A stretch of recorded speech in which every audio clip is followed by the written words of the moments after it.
Alright, 2013 Honda Pilot. Mga kailangan ma-check ano kapag bibili ka ng ganitong modelo, no? 2013, 84,000 km ang milyahe. Ayun, wala pang carbon, ano? Wala pang carbon. Intact yung spare tire. Alright. Pino yung wheel bearing. Okay. Rear differential BTM4. Okay, walang leak. Alright. Drive shaft boots. Okay. Yung mga ABS wire walang putol. Okay, walang basag yung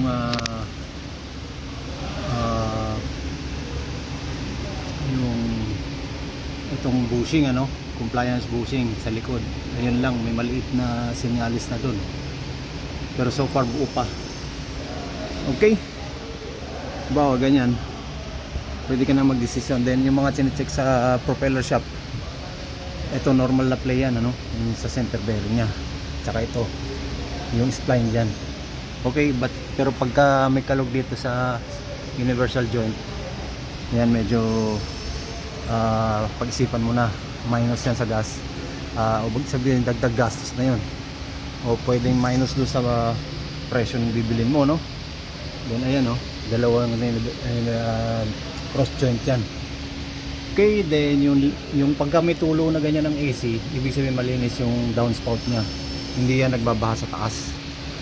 Alright, then boots. Okay, boots, timing. Ayan, may slight leak. Malabo yung camera ko. Ayan. Highlights. Ayan, o. Ayan yung timing tensioner. Okay.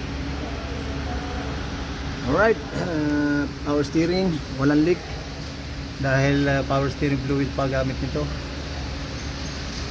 Gantong modelo 2013 Honda Pilot.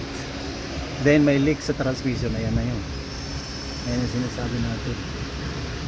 Alright, may leak siya. So kailangan yung diagnose yung leak na yan, saan nagmumula. Minus na yan sa presyo dapat pagdiinan mo na. Then yung compressor nito, AC compressor, ano, pagka nag-check ka ng AC compressor dito pa lang, okay, yan, oh,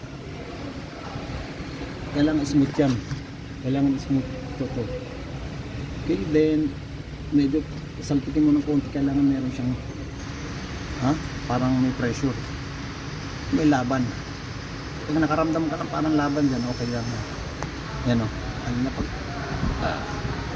sa pabalik kasi yung expansion valve niyan. Alright, so walang crack yung belts. Transmission housing may leak.